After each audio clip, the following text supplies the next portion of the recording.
This episode of The Unstarving Musician is powered by liner notes. Learn from the hundreds of musicians and industry professionals I've spoken with for The Unstarving Musician on topics such as marketing, songwriting, touring, sync licensing, and much more. Sign up for liner notes at unstarvingmusician.com. It's an email newsletter from yours truly in which I share some of the best knowledge gems garnered from the many conversations featured on The Unstarving Musician.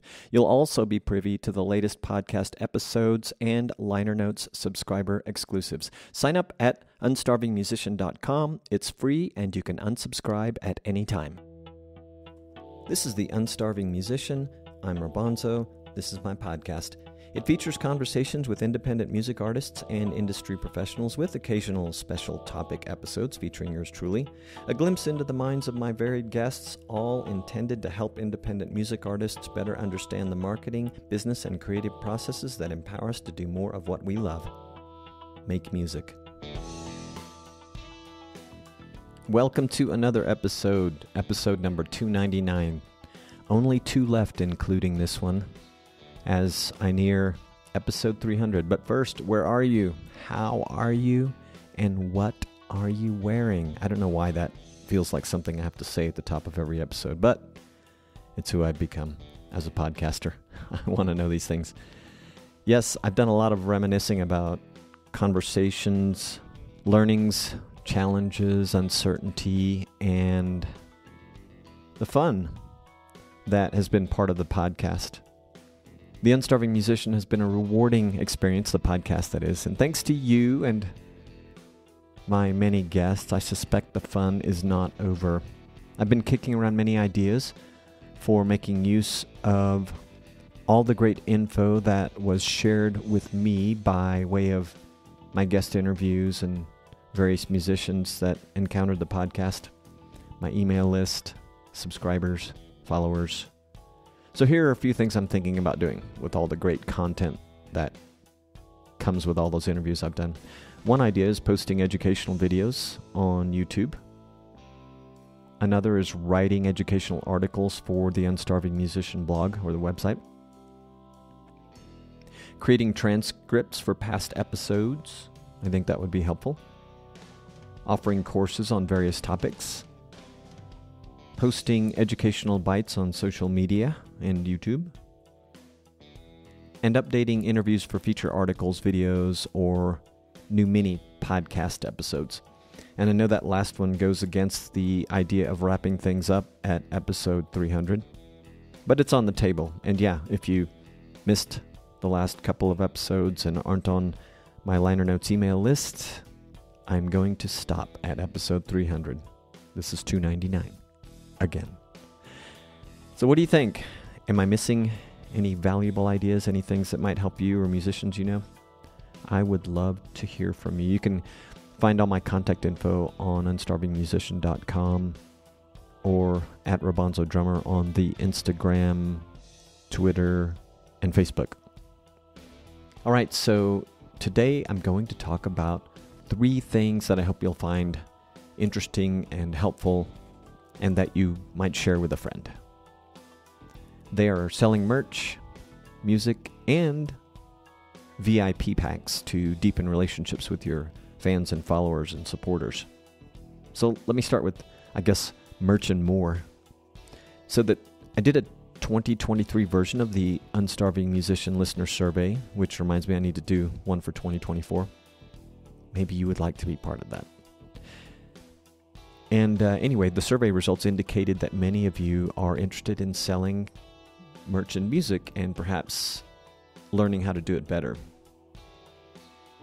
I went to the Music Marketing Method archives and founder Lynz Crichton for new ideas to share with you. And the Music Marketing Method, that is something Lynz created that I am a part of. There is more info about that in the show notes for this episode. There will be. So music royalties are a long game, as you probably know if you write music, and most musicians won't earn much in royalties in the beginning, but royalties can build over time as we release and publish more music. For those of you that don't publish music, don't worry, this is still for you. I think merch is a very viable thing for any musician. I mean, I'm a drummer. I've only published a couple of tunes, and I can think of things that I could do. All right, let's first focus on physical merch. And the physical merch I'm referring to are higher ticket items than, say, a CD or a song. And many people are still into buying physical merch, so it can be a decent income generator. The first place to go for merch ideas is to your fans and supporters. Asking them what types of merch they'd be interested in will serve you much better than like randomly creating merch based on what you think they want. Or same for me. Like I've done that. Created some things that I would think they wanted. Sometimes you'll have ideas that are tied to things you know they're interested in. Sure, they might want that stuff. But ask them how they prefer to consume music while you're at it. Could give you insights into getting your music out there and also selling some of it. Yeah, so despite what many merch experts say, some people still listen to music on CDs. I know one artist for whom CDs, more than one probably I could name if I go through the archives, but one I've spoken with recently for whom CDs are one of the biggest selling items in their merch store, and others for whom vinyl is a big seller. So don't get yourself in the mindset that streaming is the only way people will consume music, or that people don't love the idea of collecting the physical CD or LP. Even a cassette tape, I hear those have made a big comeback. Look at trends in merch and consider how some of your music might tie into different types of merch. So my music mentor and founder of Music Marketing Method, Lynz Crichton, who I mentioned, has done extensive research on merch trends and found that things like custom socks, phone cases, tote bags, coffee beans, tea, and things like that are popular among music fans. Personalized items are big too. Think personalized coffee mugs, autographed photos, and even lyric books. The possibilities are really endless. Here are a few more ideas that I think Lynz shared with me also. You could create framed and autographed art made from old guitar strings. You could sell signed posters, limited edition tour photos, early versions of album art accompanied by commentary, and or limited edition music releases. I like those ideas. Again, the possibilities are really endless. You just use your imagination. You can use mini crowdfunding campaigns to create some of your custom merch ideas if they get a little pricey in concept. And if that's the case, crowdfunding can work particularly well when you involve fans in the brainstorming and design processes, and even helping you fund some of your ideas if you sort of have something that you feel they really want that's going to cost you a bit to create. When starting merch, though, when starting out with merch, selling merch, drop shipping is really important. It frees you from the need to produce large runs of merchandise like 1,000 t-shirts or posters, so that lowers your cost of entry dramatically. I use Printful. There are some other companies like Hello Merch and Kunaki, I'll put links in the show notes, that can help you create small run and on-demand merch and music media for your merch ideas. And if you're a super DIY person, there's this thing called a Cricut. It's a line of one of these smart cutting machines. It can help you create all kinds of branded merch. I featured an artist here who is with a band called The Wag. I'll put a link to the show notes here to her episode because we talk a little bit about the Cricut because she's big into it. So when should you move toward bulk ordering instead of doing the on-demand drop shipping thing? You have to determine your own tipping point. You might even pre-sell your way into bulk orders. I love the whole pre-selling idea, so that's where a crowdfunding thing can come in handy. Or just asking people, fans, supporters, I'm thinking about this because a lot of you want it, and just pre-sell them. And once you've got the funds to get it created, start producing. You'll get better pricing on product when bulk ordering in that fashion, and can save on shipping costs by using local companies. So that little tip there. when holiday seasons approach, we musicians should start thinking about seasonal merch ideas. You can sell seasonal merch year after year, making little tweaks and updates and improvements each holiday season. So you kind of, once you do it the first time, it can become easier to repeat year after year. Obviously, you'll have some new ideas in subsequent years that you might want to implement, and you'll kind of be starting some new merch idea template over. But once you have the stuff you did last year, you can make small tweaks to it, or maybe it was just so limited edition, you make a very small tweak that this year's hardly has a change at all, but people will buy it if it was good and you have a good following. Okay, let's think outside the box a little bit. Merch sales can be a way to deepen relationships with your fan base, right? And your supporters. It really can be an opportunity to create new and better experiences with your audience. So, for example, a CD is good, but a signed CD is better. A signed CD with handwritten lyrics and a thoughtful on-brand gift to go with it is better yet. So think about merch that can be uniquely you. This is another approach. Maybe for you it's a hoodie. I love hoodies, but I'm also an admitted caffeine addict. So for me, coffee mugs are a big thing, and maybe I should do some hoodies. I like hoodies. As you think about merch that's uniquely you, think about the fans and supporters who will buy, and ask yourself, what can it say about them? The answer will inform how you and your brand can be that form of self-expression for supporters and their and superfans. Here are a few out-of-the-box suggestions. Shout out to Lynz again for all these great ideas she shared with me. Personalized holiday serenades. You can offer fans the chance to have a personalized song or serenade created by you, incorporating details about the fan's life or interests. Another one is limited edition vinyl or cassette releases, or CD. They could even be limited digital releases, for that matter. You can create a special edition vinyl or cassette with exclusive holiday-themed artwork and a collection of fan-favorite tracks. Or you could create a musical advent calendar, it's like an end of the year holiday season. I've heard of advent calendars before, but every time I read about them or see that advent calendar, I'm like, what is that again? But probably many of you are very familiar with them. They're kind of cool. They lead up to I don't know if it's just limited to Christmas, but like you can use it during the Christmas season, but it may apply, or something similar apply to other holidays if you don't do Christmas.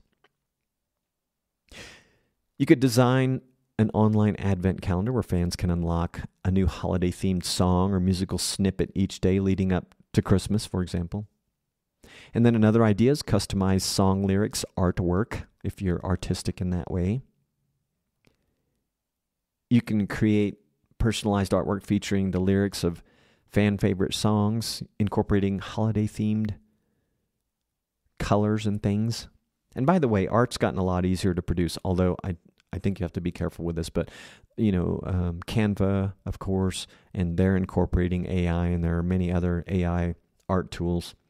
I'm seeing a lot of AI generated art. A lot of it doesn't look great, but some of it looks really interesting. If I can tell right away it was AI generated, I tend to, just me personally, I'm like, meh, AI generated. But it can still be cool. I mean, make it yours. And if you're featuring lyrics, it could make an AI generated piece of art really pop. You could also design a journal where fans can write down things they're grateful for while listening to music by you and other artists in the background. You can do collaborative fan song recording, so invite your fans to contribute their voices or musical talents to a collaborative holiday-themed song that you release. The key is to infuse your unique musical style and personality into these ideas to make them resonate with your fans. Engaging with your fans during the holiday season with creative ideas like this can help you strengthen the connection that you have with them and provide memorable experiences. And they love to support us, don't they? Our supporters, our fans. Some ideas I've shared came from podcast guests of the Unstarving Musician. Many came from Lynz and Music Marketing Method. So you can learn more about Music Marketing Method, how it can help you make money with your music via a link in the show notes, or I'll just tell it to you, unstarvingmusician.com/music marketing, if you want to learn more about that. All right, let's move on to VIP packages and VIP ticket options. So this came up in my life recently because a friend of mine, Johnny Bergen, who you may have heard me talk about on the podcast, he's been on the podcast.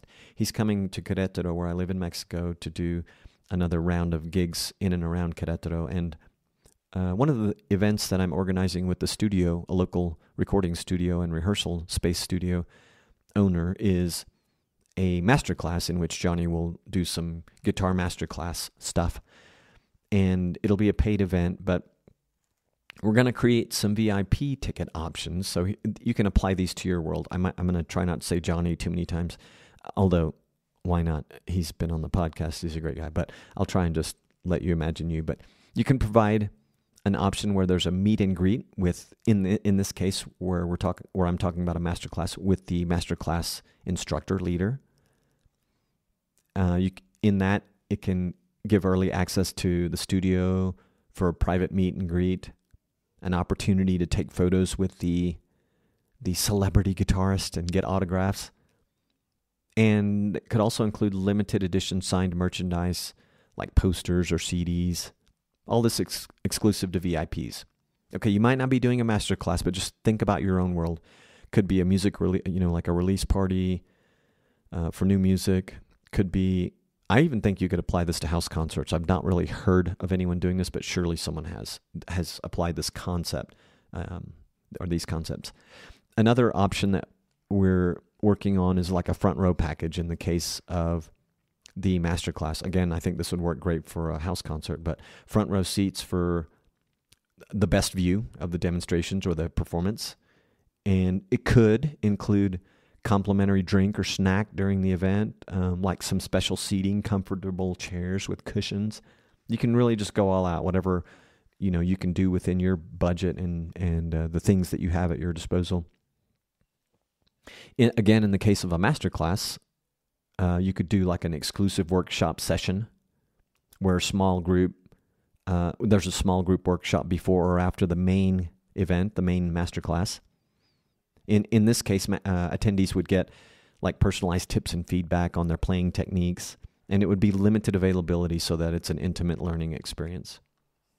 You could also create a VIP lounge access experience before, during, and or after your event, and include complimentary refreshments, snacks, maybe a dedicated bartender service. Sign up one of your buddies to do that.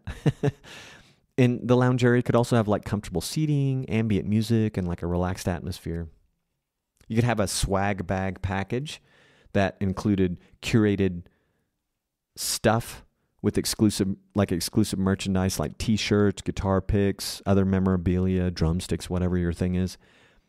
And it could also include merchandise from sponsors or local businesses to enhance the experience. So that's something where you got to go out and do a little selling. You could also have an exclusive Q&A option, a Q&A session option, where you offer an intimate Q&A session for your fans, where those VIP fans can ask questions about your music, your career, your techniques, your experiences, whatever you're known for. And this provides an opportunity for deeper insights and interaction with you, the artist. Another VIP option could be sound check access. So in the case of a house concert or a master class or some other special, like a music release show, it grants access to a limited number of VIPs for the sound check set up before the event, where they can observe you, the music artist, doing all your preps and sound checking adjustments and things like that. And it offers a behind-the-scenes look at the setup and technical aspects of the event. Some people just want to do this because they want to support you. They may not really be into all the technical stuff, but they'll be like, cool, go hang with my favorite musician more. The whole thing is VIP packs can cater to different preferences, budgets, and give attendees like a unique and memorable experience while also generating additional revenue for your event. You can have multiple tiers, like this one that I'm working on for a friend and with a friend. We're just going to have 2 tiers to try and keep it simple, but we had so many ideas. We wanted to provide a way to generate extra income for the artist and also to provide a cool experience for the fans, for the ones that want to do it. It'll help, in this case, help pay for the venue, provide a little money to organizers like myself. I'll be a performer. I may be a performer at this event, which may include a jam session afterwards. So anyway, yes, lots of options there. I think that was a lot, and hopefully you got some good ideas out of this.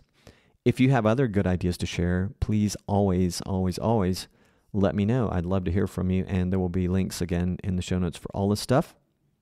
All right, I'll talk to you in episode 300. If you do not yet have a website for your music, check out Bandzoogle. It was created to help musicians and bands build their website and manage direct-to-fan marketing and sales. Bandzoogle has amazing design options, a commission-free store to sell music, merch, tickets, and more, plus tools that can capture detailed fan data for you. Try it free at bandzoogle.com. Use the promo code ROBONZO, ROBONZO, to get 15% off your first year. Thank you for listening. You can leave us feedback, questions, comments, complaints at unstarvingmusician.com/feedback. If you enjoyed this podcast, please follow us on Apple Podcasts, Spotify, or wherever you listen. If you love this podcast, please visit unstarvingmusician.com/crowd-sponsor to learn about the many ways of showing your love and support. Your support does indeed equal love. The series music you heard in this episode is New Gods Part 2 by yours truly. Find links for all the places to hear the full version with vocals by yours truly at robonzo.com. Find links for all the people and things talked about in this episode at unstarvingmusician.com. Peace, love, and a whole lot of gratitude.